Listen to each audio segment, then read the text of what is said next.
During a routine pediatric exam, my patient's mother laughed and said, "We've had her appendix checked at 6 different hospitals this month." I froze, immediately recognizing the sign of abuse. 6 different hospitals? She was looking for someone who'd say yes to unnecessary surgery and pain pills. She didn't know medical professionals are trained to spot this exact pattern. "What? My appendix?" Lily's voice cracked. "Mom, you told me we were here about my autoimmune thing." Then she said something that made my blood run cold. "And at St. Mary's, you said it was kidney failure." The mother started stuttering. "You're confused, sweetie. The medications make you—" I stopped listening and searched up her daughter's name on the computer database. 47 emergency room visits in 18 months. Different symptoms every single time. "Mrs. Lee," I said slowly, "these visits form a very concerning pattern." The room went dead silent. Lily's face changed completely. That's when I watched it click. "Mom, you always tell me I'm sick when I say I feel fine. You give me medicine even when I say I don't hurt." Tears started rolling down her face as the truth crashed over her. "The pills make me feel worse than whatever's supposed to be wrong with me." She was putting it all together now. Years of confusion suddenly making horrible sense. "I've been in hospital since I was 6. I learned to read from medical pamphlets in waiting rooms. I couldn't join dance because of my condition." Then she said something that made everyone in that room stop breathing. "Dad left because he said you were making me sick." So, was Dad right? I had to intervene. I turned to Lily. "When do you feel sickest?" "After taking my medicine." I looked at Mrs. Lee. It's clear that the medicine is causing her symptoms. Lily's face went white as paper. "The surgery scars. Were those real?" Her mother's silence was deafening. "The feeding tube when I was 8? Lily's voice was barely a whisper. "The kidney procedure? Were any of them real?" She was hyperventilating now. "You let them cut me open?" The break in her voice destroyed me. This 12-year-old child looked at her mother with such betrayal it physically hurt to witness. She looked at her arms. "How many IVs? How many blood draws? You watched them tie me down when I fought back. You told them I was being difficult. I believed you. I told everyone I was sick. I defended you when Dad said you were lying." Her whole body was shaking. "I chose you in the divorce because you understood my illness. You made me sick. Actually made me sick. I'm 12 and I've spent half my life in hospitals for nothing." She touched her stomach where the scars were. "I missed Gelly's birthday parties. All of them. Every single year because I was too fragile." Her hands were trembling so violently she couldn't stop them. "I watched my friends grow up through Instagram from hospital beds. When teachers asked what I wanted to be when I grew up, I couldn't answer because I didn't think I'd grow up. I thought I was dying, Mom. You made me write goodbye letters when I was 9. My hand was already on the emergency button. My birthday parties. I never had one. Not one." Her voice broke completely. "Every year you'd schedule something right before my birthday. You told everyone I was too immunocompromised for visitors. My best friend stopped talking to me after you told her mom I was terminal. You helped me decide who should get my stuffed animals when I died. Mrs. Lee, I'm mandated to report this. Security and social services are on their way." The mother lunged toward Lily. "Baby, tell them you need me." Lily backed against the wall, and her response was so cold it gave me chills. I needed a mother, not a captor. Then she whispered something that broke my heart. "Can you call my dad? Tell him he was right about everything."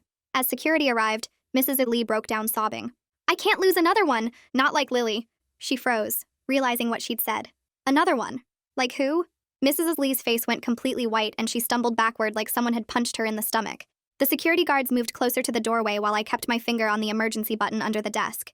Nobody said anything for what felt like forever, but was probably only 5 seconds. Mrs. Lee's mouth opened and closed like she was trying to find words that wouldn't come. Jeremy Watkins, the big security guy who usually works nights, stepped into the room and quietly spoke into his radio, asking for 2 more officers to pediatric exam room 3. Mrs. Lee's eyes started darting around the room, looking at the door, then the window, then back at Lily, who was still pressed against the wall. Her hands were shaking so bad she dropped her purse and medical papers scattered across the floor. Jeremy moved between Mrs. Lee and the door while keeping his hands visible and his voice calm.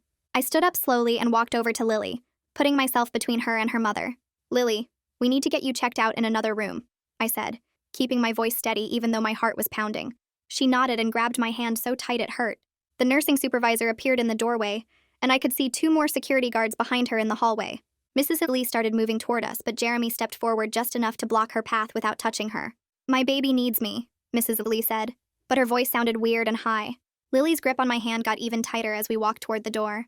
The nursing supervisor put her arm around Lily's shoulders, and we walked down the hall together, our footsteps echoing on the tile floor. I could hear Mrs. Lee behind us saying she wanted her lawyer, that this was kidnapping, that she'd sue everyone. Lily was shaking, but she kept walking, looking straight ahead. When we got far enough down the hall that her mom couldn't hear us, Lily whispered something that made my stomach drop. "Sometimes at night when she gives me medicine, she calls me the wrong name." I stopped walking for a second. "What name does she call you?" Lily looked up at me with those huge, scared eyes. She calls me Emma sometimes, when she thinks I'm asleep. We got Lily settled in a room on the other side of the pediatric ward, and I grabbed my tablet to start documenting everything. I typed as fast as I could, making sure to get Lily's exact words about being called Emma during late-night medication administration. The nursing supervisor stayed with Lily while I went to the nurses' station to make sure security had Mrs. Lee contained. Jeremy had her sitting in the original exam room with 2 guards at the door. She wasn't under arrest, but she wasn't free to leave either. About 40 minutes later, Veronica Navarro from CPS showed up, moving fast despite carrying 2 huge binders and a laptop bag. She was someone I'd worked with before on other cases, and she didn't mess around. I showed her my documentation and watched her face get more and more serious as she read about the other child named Lily, and now this Emma name. She asked to see Lily right away, and I walked her to the room where the kid was curled up in the hospital bed looking way too small. Veronica sat down in the chair next to the bed, not too close but not too far, and started talking in this soft voice that somehow made you want to tell her everything. She asked Lily about home, about school, about her daily routine. Lily started talking, slow at first, then faster, like a dam breaking. She told Veronica about the boxes and boxes of medical stuff in the basement that she wasn't allowed to touch or even look at. She said there were 4 bags, syringes, bottles of medicine, even some machines she didn't know the names of. Veronica took notes on her tablet while I stood by the door, and every few minutes she'd ask a gentle question to keep Lily talking. Meanwhile, the hospital administrator had called in the pharmacy consultant to pull records from our system and others. Within an hour, the consultant came to find me with a stack of printouts that made my head spin. Mrs. Lee had been getting prescriptions from 14 different doctors across 6 hospital systems in 3 counties. She never used the same pharmacy twice in a row, and she paid cash for everything. The pattern went back 3 years and showed careful planning to stay under each system's radar. The consultant pointed out that some prescriptions were filled on the same day at pharmacies 50 miles apart. Veronica took one look at those records and stepped into the hallway to make a phone call. I could hear her talking to someone about getting an emergency warrant for the Lee house, specifically mentioning the medical supplies in the basement and the need to search for any information about other children. She came back in and told me the police would be at the house within 2 hours. The hospital's legal team had already started the paperwork for a protective hold, which meant nobody could remove Lily from our care without a judge's order. Mrs. Lee must have found out about this because we could hear her yelling from down the hall, demanding to see her daughter, threatening to call the news, saying we were violating her rights. Security kept her contained while we focused on keeping Lily safe and getting her the help she needed after years of medical abuse that was finally coming to light. Lily looked up at me with those big scared eyes and asked if she could call her dad. She said she needed to tell him she was sorry for not believing him all those years. I grabbed the hospital phone and helped her dial the number she knew by heart. Veronica stayed in the room taking notes while Lily waited for him to pick up. When her dad's voice came through the speaker, Lily started crying so hard she could barely talk. She kept saying sorry over and over while her dad was crying too on the other end. He told her none of this was her fault, and that he was getting in his car right now to come get her. The call lasted maybe 5 minutes, but it felt like forever watching this kid finally connect with the parent who tried to protect her. After they hung up, her dad started texting me every 30 minutes with updates about where he was on the highway. He was 3 hours away, but driving as fast as he could without getting pulled over. Lily kept checking the clock on the wall every few minutes, counting down how long until he'd get here. She was scared but also excited to see him after choosing wrong in the divorce. While we waited, the nursing supervisor came to find me with a stack of papers she'd been going through. She discovered something weird in the computer records from all those different hospitals. Mrs. Lee had been using different versions of Lily's name at each place. Sometimes she registered her as Lily Ann, other times as Lillian, and once even as Ella Ann Lee. This made it way harder for the hospital systems to connect all the visits together. The supervisor showed me how the pattern only became clear when you searched for partial name matches. About an hour later, Miguel Valle from the hospital risk management knocked on my door. He needed to talk to me about all the documentation I'd been doing and what liability issues we might be facing. Miguel sat down with his laptop and went through every note I'd written, making sure I'd been careful and factual in my recording. He kept saying we needed to support the protective measures for Lily while also covering ourselves legally. He made me go back and add more details to some of my earlier notes about exactly what I'd observed. While Miguel and I were still working on the paperwork, security called to say a lawyer had shown up demanding to see Mrs. Lee. The attorney was loud and angry, saying we had no right to keep his client here. Jeremy explained about the protective hold, but the lawyer kept threatening to sue the hospital and everyone involved. He said we were violating his client's rights and keeping her from her child without cause. Security wouldn't let him pass the desk without proper clearance from administration. The lawyer finally got permission to see Mrs. Lee, but only with Veronica present for the interview. They all went into a conference room where Veronica could ask Mrs. Lee directly about what she'd said earlier. The lawyer kept telling Mrs. Lee not to answer, but Veronica pressed her about the other child she'd mentioned. Mrs. Lee started crying and said everyone misunderstood what she meant. She claimed she meant to say, another time, not another one, and that people were twisting her words. The lawyer backed her up, saying his client was under stress and misspoke. But Veronica wrote down every word and kept pushing for more details about this slip. That evening, while we were still waiting for Lily's dad, the police showed up at the Lee house with a search warrant. They called the hospital to update us on what they were finding. The basement was full of medical supplies worth thousands of dollars. There were 4 bags, tubes, syringes, bottles of medicine, and even some medical machines. They also found a locked filing cabinet that Mrs. Lee's attorney immediately called about. He insisted they couldn't open it without specific authorization, since it might contain privileged documents. The police had to wait for a judge to rule on whether they could break the lock. While all this was happening, Fiona Montgomery, the pediatric psychiatrist, came to evaluate Lily. They sat together in the hospital room, and Fiona asked gentle questions about her experiences. Lily told her about having nightmares where someone was calling her name but meaning someone else. She said in the dreams, someone would say Lily but be looking at a different girl. Lily wondered now if these weren't dreams but actual memories of her mother confusing her with another child. Fiona took careful notes and told Lily these memories were important to share. About 3.5 hours after that first phone call, Lily's dad finally arrived at the hospital. The moment he walked through the door, Lily jumped out of the bed and ran straight into his arms. She was sobbing and saying she was sorry for choosing wrong in the divorce. Her dad just held her tight and kept telling her over and over that none of this was her fault. He said her mother had fooled everyone, including doctors and judges. They stood there hugging for the longest time while everyone in the room tried not to cry. Later that night, after things calmed down a bit, I started pulling external hospital records from the court system. What I found made me sick to my stomach. Lily's dad had tried multiple times during the divorce to report suspected medical abuse. He'd filed reports with CPS and brought evidence to the custody hearings. But the court dismissed everything as custody battle tactics. The judge actually wrote that the father was being vindictive and trying to alienate the child from her mother. Because of this, Mrs. Lee got primary custody and the dad only got limited visitation. The patient advocate, Jasmine Cummings, arrived about 20 minutes later and sat down next to Lily's bed with a folder full of papers and a gentle smile that made Lily relax a little bit. Jasmine started explaining that Lily had rights as a patient, including the right to say no to any medical treatment she didn't want. And I watched Lily's eyes get wider and wider as she listened. "You mean I can just say no?" Lily asked, and Jasmine nodded and told her that doctors needed her permission or her parents' permission for treatments, but if she felt something was wrong, she could speak up and people had to listen. Lily looked at her dad and then back at Jasmine like she couldn't believe what she was hearing, and she kept touching the scars on her arms while Jasmine talked about informed consent and patient rights. While Jasmine was still explaining things to Lily, my phone buzzed with a text from the police detective saying they'd gotten the judge's approval to open the locked filing cabinet at Mrs. Lee's house. About an hour later, the detective called me directly, and his voice was shaking when he told me what they'd found inside that cabinet.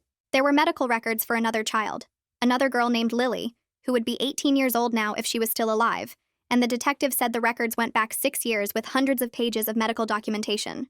The papers showed hospital visits, surgeries, medication lists, and treatment plans for this other Lily, all carefully organized in folders with dates and doctor names on every tab.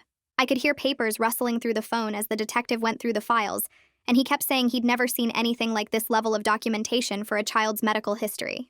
Veronica got the call about the other Lily while she was still at the hospital, and I watched her face go pale as she listened to whatever the detective was telling her. She immediately got on her laptop and started searching databases, making phone calls and typing notes so fast her fingers were flying across the keyboard. She found a death certificate from 6 years ago for a Lily Chen, age 12, with the cause of death listed as complications from a rare genetic disorder that caused multiple organ failure. The address on the death certificate matched an old address for Mrs. Lee, and Veronica kept digging through records trying to piece together what had happened to this first Lily. Meanwhile, Mrs. Lee's attorney showed up at the hospital again, this time with a formal request for supervised visitation, arguing that keeping a mother from her child was causing Mrs. Lee severe emotional distress and violated her parental rights. He stood in the hallway arguing with hospital administration, while security watched him carefully, and he kept waving papers and threatening to file emergency motions if they didn't let Mrs. Lee see Lily immediately.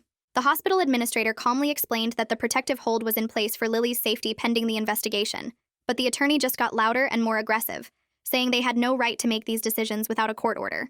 Jeremy had to step in when the attorney tried to push past the desk toward the pediatric ward, and I heard him firmly tell the lawyer that he needed to leave or security would escort him out. While all this drama was happening in the hallway, Lily started shaking in her hospital bed, and at first we thought she was just upset about everything going on.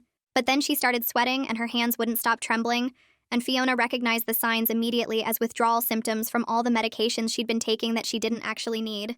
Lily's body had gotten used to having all these drugs in her system, and now that she wasn't taking them anymore, her body was reacting badly to not having them. Fiona sat with her and explained that this was normal when someone stops taking medications they've been on for a long time, and that her body needed time to adjust to functioning without all those unnecessary chemicals. She ordered some basic comfort medications to help with the worst of the symptoms, but she was careful not to add anything that wasn't absolutely necessary, because the whole point was to get Lily's system clean. Lily's dad pulled out a thick folder from his bag that he'd brought with him, and he showed us all the documentation he'd collected during the marriage when he'd tried to get second opinions about Lily's supposed conditions. There were emails to doctors, copies of requests for medical records, notes from appointments where he'd asked questions about the diagnoses, and even recordings of phone calls where he'd tried to discuss his concerns with medical professionals.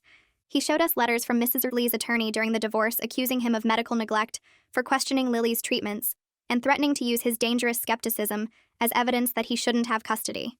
The judge's ruling from the divorce was in there too, stating that the father's refusal to accept his daughter's medical needs showed poor judgment and that the mother was clearly the more appropriate primary caregiver. Dad's hands shook as he showed us these papers, and he kept saying he'd tried so hard to protect Lily, but nobody would listen to him. The investigation into the first Lily revealed something that made everyone in the room go quiet when Veronica shared it with us. This first Lily had been Mrs. Lee's niece, taken in after her parents died in a car accident when she was 6 years old, the same age the current Lily had been when her medical problems supposedly started. The records showed that within months of taking custody of her niece, Mrs. Lee had started taking her to doctors for various symptoms, and the pattern looked exactly like what she'd done with her own daughter. Nobody in either family had the rare genetic condition listed on the first Lily's death certificate, and several family members had questioned the diagnosis at the time, but were told they were in denial about the child's illness. Requested Reds is on Spotify now. Check out link in the description or comments. I worked with the medical team to figure out the best way to help Lily through the withdrawal symptoms without adding more drugs to her system.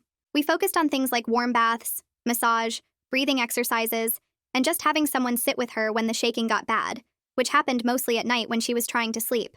The nurses were amazing, taking turns staying with her and talking her through the worst moments, telling her stories and playing quiet music to help distract her from how awful she felt.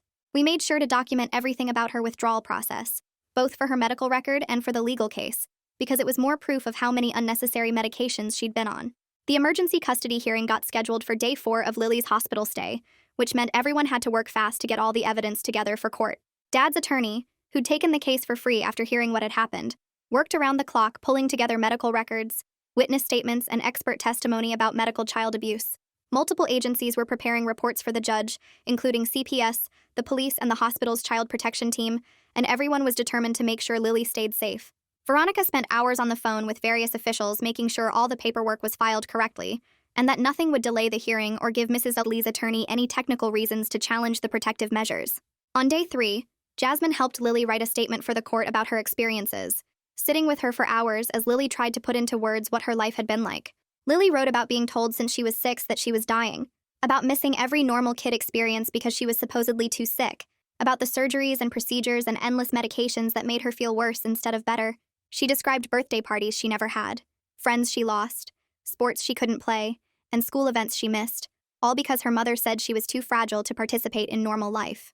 Her handwriting got shaky when she wrote about the goodbye letters her mom had made her write, thinking she wouldn't live to grow up, and about choosing her mom in the divorce because she thought her mom was the only one who understood how sick she was. 3 days later, the detective assigned to the case walked into the conference room where we'd gathered with a stack of bank records, and his face looked grim.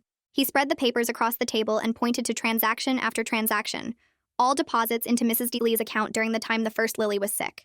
GoFundMe transfers, church donations, benefit dinners, charity auctions, all adding up to over $200,000 meant to help a dying child. The detective then pulled out credit card statements from the months after that child's death showing luxury purchases, a cruise, designer handbags, furniture, and payments on a new car.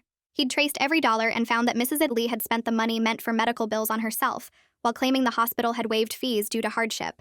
The phone at the nurse's station rang that afternoon, and when I answered, an older woman's voice asked if her granddaughter Lily was really there, because she hadn't seen the child in 2 years. Mrs. Lee's mother was calling from 3 states away, crying as she explained that her daughter had told the whole family Lily was too sick for visitors, too fragile for even video calls, and that any contact might compromise her immune system.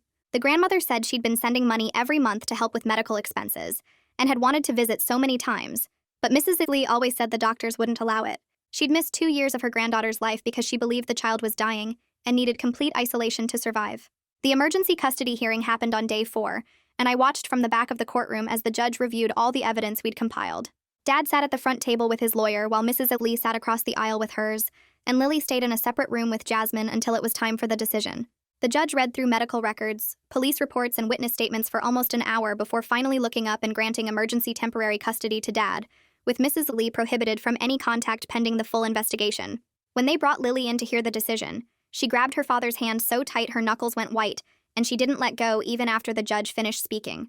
Miguel spent the rest of that day coordinating with every department in the hospital to make sure everyone understood the custody change.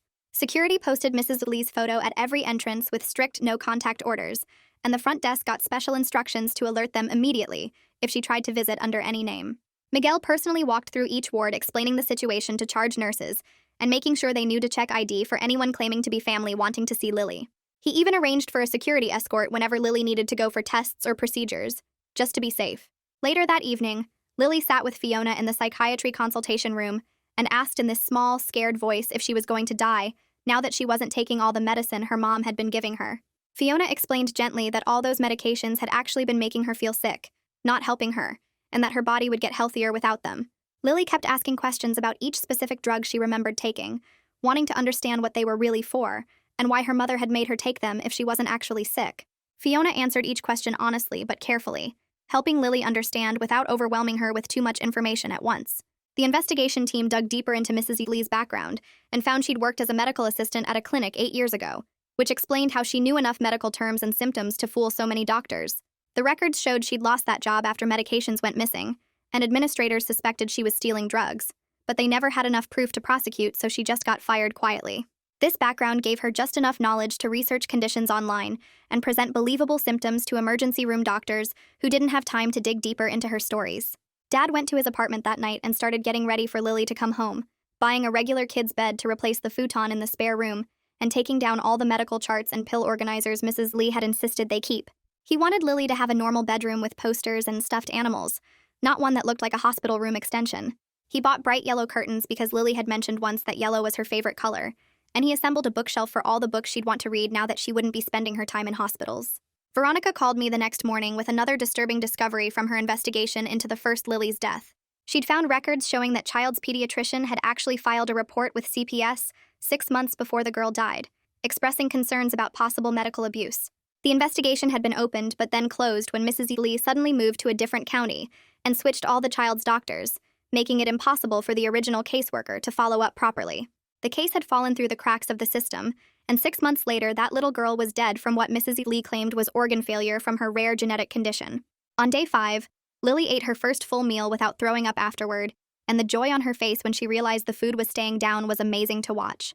She asked the nurse if she could have seconds of the chocolate pudding, something her mother had never let her eat because she'd said it would make her sicker. The nurse brought her 3 cups of pudding and Lily ate every single one, then asked if she could have pizza for dinner since her mom had always said she was allergic to tomatoes and cheese. When the pizza arrived and she ate 2 slices without any reaction, she started crying happy tears because she realized how many foods she'd been denied for no real reason. The district attorney's office contacted the hospital that afternoon to officially open a criminal investigation into both children's cases. They assigned a prosecutor who specialized in medical child abuse cases and had successfully prosecuted similar situations where parents had harmed their children for attention or money. This prosecutor immediately started issuing subpoenas for medical records from every hospital and clinic Mrs. Lee had visited with either child, determined to build an airtight case that would ensure she could never do this to another child again. The next morning, I saw on Facebook that Mrs. Lee had posted this long thing about being a devoted mother who was persecuted by the hospital system. She'd started a fundraiser for legal fees and already had $300 from people who didn't know the whole story. Some of her supporters were starting to ask questions, though, like why she needed 6 different hospitals if her daughter was so sick, and why she was posting instead of being with Lily. One woman commented that she remembered Mrs. Lee asking for money last year for Lily's kidney surgery, but then saw them at the mall 2 days later with Lily looking perfectly fine.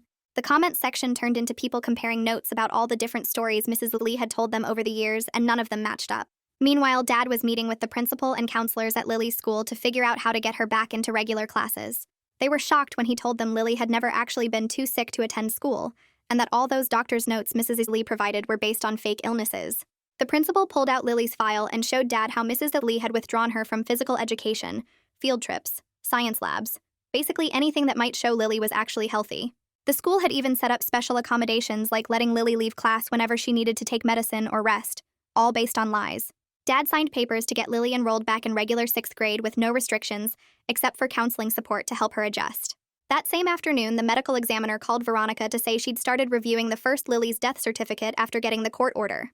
The original cause of death was listed as organ failure from a rare genetic condition, but when she looked at the actual medical records, the symptoms didn't match what would happen with that disease.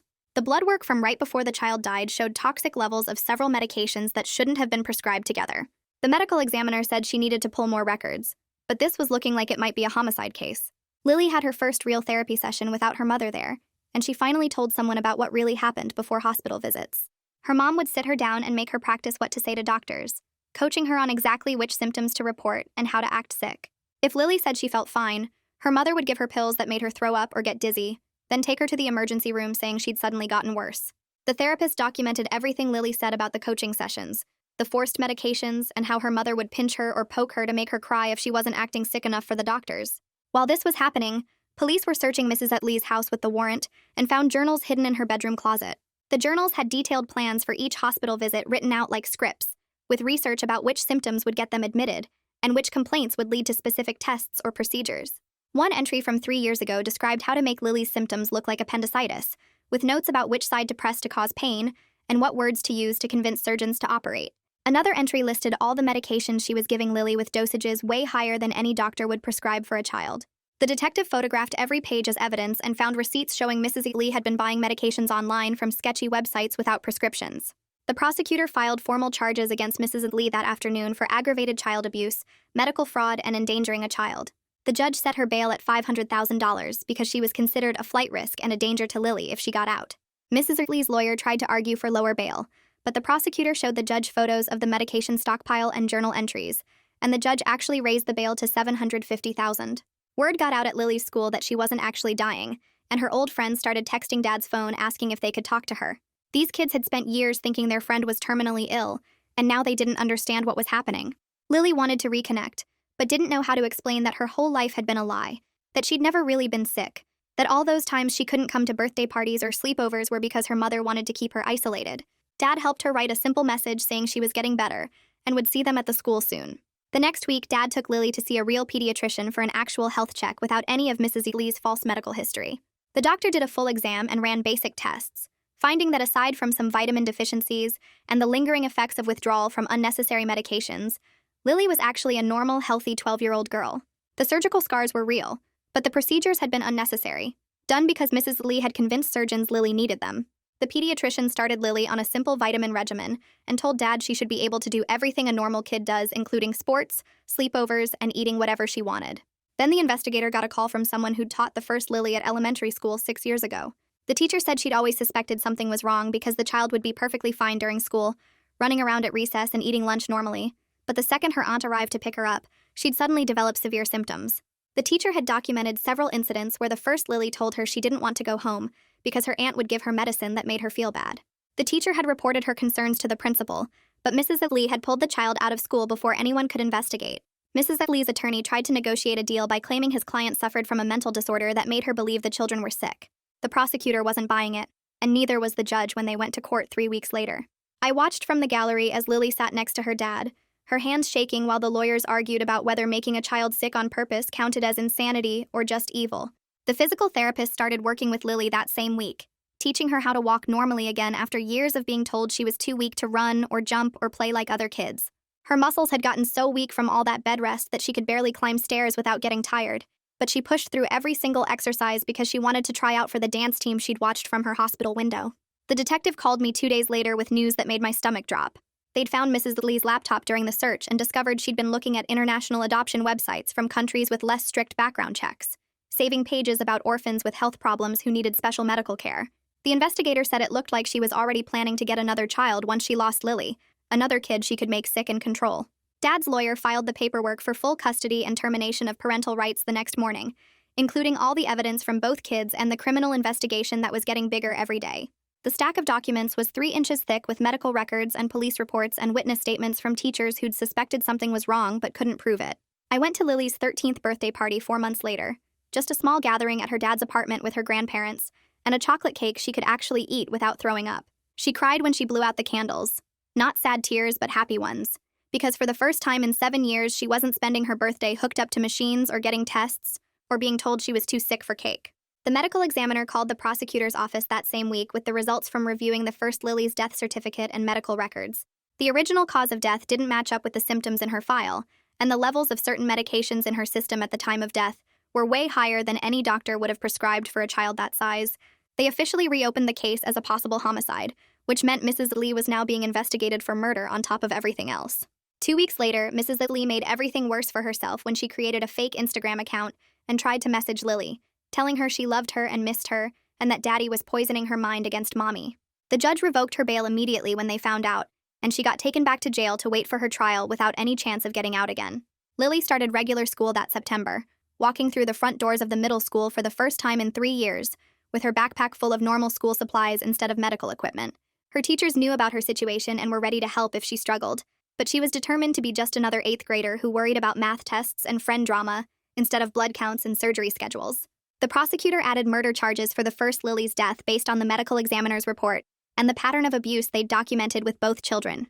Mrs. Lee was now facing the possibility of spending the rest of her life in prison if the jury found her guilty of killing her niece and torturing her daughter for years. Dad surprised Lily with a golden retriever puppy for Christmas as part of her therapy, something she'd begged for when she was little but was always told she was too sick to have pets because of germs and allergies that never actually existed. She named the puppy Hope and slept with it curled up next to her every single night, finally having something warm and alive that loved her without hurting her or making her sick or telling her she was dying. I got a call from Dad 6 months later, crying so hard I could barely understand him at first, but they were good tears this time. Lily had made the junior varsity dance team after months of physical therapy and practice and determination to catch up on all the years she'd missed. He sent me a video of her first performance, spinning and jumping across the stage in her sparkly costume with the biggest smile I'd ever seen on her face, finally living the life she was supposed to have all along. The other parents in the audience had no idea they were watching a miracle, a girl who'd been told she was dying for most of her childhood now flying across that stage like she'd never been sick at all. Her dad sat in the front row recording every second on his phone, tears running down his face as he watched his daughter doing something Mrs. Lee had convinced everyone was impossible. The dance coach said Lily worked harder than any other kid on the team, staying after practice to build up her strength and flexibility, making up for all those years she'd spent in the hospital beds instead of dance studios.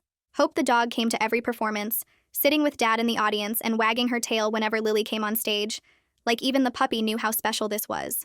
3 months after that performance, the prosecutor called to tell us Mrs. Lee had decided to plead guilty to all charges, rather than face a trial where both Lily's stories would be told to a jury. The judge gave her 40 years with the possibility of parole after 20, and when they asked if Lily wanted to be there for the sentencing, she shook her head and said she'd rather spend that day at dance practice with her friends. The hospital administrators contacted me the following week about creating a training program based on what happened with Lily, wanting every doctor and nurse to know the signs we'd almost missed for so long. I put together a presentation with slides showing the patterns in Lily's medical records, the 47 visits across 6 hospitals, the way Mrs. Lee had coached her daughter on symptoms, and I taught that first session to a room packed with medical staff, who all wanted to prevent another child from suffering like this. Within days of the local news running Lily's story with her dad's permission, 3 different families called the hospital asking for help because they were worried about their own kids' medical situations. CPS investigated each case and found 2 children whose mothers had been doctor shopping and creating symptoms. Both kids removed from their homes and placed with relatives who couldn't believe what had been happening. Dad started dating someone he met at Lily's dance recitals, a woman named Sarah whose own daughter was on the team, and she treated Lily with such gentle care, never pushing but always there when needed. They got married 18 months later in a small ceremony where Lily served as a bridesmaid, dancing at the reception without any restrictions or limitations, spinning her new stepsister around the dance floor while Dad filmed everything on his phone. 2 years after that terrible day in the ER, Lily stood on a stage at a medical conference, speaking to hundreds of doctors and nurses about recognizing medical child abuse from a survivor's perspective. She talked about the pills that made her sicker, the surgeries she never needed, the years of believing she was dying, and how one nurse who believed her had saved her life. The first Lily's biological grandparents filed a civil lawsuit against Mrs. Lee's estate, and when they won, they put the entire settlement into a trust fund for programs that train medical professionals to spot this kind of abuse. That money has already helped identify and save 14 other children whose parents were making them sick for attention or sympathy or control. Lily graduated high school with honors and got accepted to the nursing program at the state university, telling everyone she wanted to be the advocate sick kids needed, the one who would listen when they said they felt fine and their parents insisted they were dying. Dad framed her acceptance letter next to a photo from her senior dance recital, where she'd performed a solo piece about survival and healing that left the entire audience in tears. 6 years have passed since that day in the ER, and I still check every unusual pattern more carefully, Still remember Lily's face when she realized the truth about her mother. Last month I got a letter from her, written on college stationery, thanking me again for believing her when nobody else had for so many years. She's thriving in her junior year of college, has a group of real friends who know her whole story and love her anyway, takes 0 daily medications except a multivitamin and goes to therapy once a month just to check in. She included a photo of herself at a college party, laughing with friends, holding a red cup, looking like any other 21-year-old instead of the dying child her mother had tried to create. She wrote that she finally feels free to just be herself, without having to perform illness for anyone, without worrying that every headache means cancer or every stomachache needs surgery. She volunteers at the children's hospital near campus, sitting with kids who are actually sick and need someone to read to them or play games, and she can spot the difference now between real illness and manufactured symptoms. Her dad texts me updates sometimes, proud messages about her Dean's List grades or her new boyfriend, or the apartment she's renting with friends, normal parent stuff about a normal young woman living a normal life. The other nurses from that day still ask about her when we cross paths in the hospital. All of us changed by watching a 12-year-old realize her mother had been slowly killing her for years. Mrs. Lee will be eligible for parole in 14 more years, but Lily says she doesn't care about that anymore. Doesn't track the dates or worry about what happens when that day comes. She's too busy living the life she almost never got to have, making up for all those years in the hospital beds, all those birthday parties she missed, all those friends she couldn't make. Hope the dog is getting older now but still sleeps in Lily's childhood bed at her dad's house, waiting for her to come home on breaks, and Lily says that dog saved her as much as any of us did. Sometimes I wonder what happened to all those medical supplies in Mrs. Lee's basement, all those pills and syringes and bandages she'd stockpiled to keep her daughter sick, but mostly I just feel grateful that we caught her when we did. That's where we'll wrap it today. I'm really glad you joined me, because these stories feel brighter when they're shared. Hopefully it added a little joy to your day. Subscribe if you'd like to come back for more.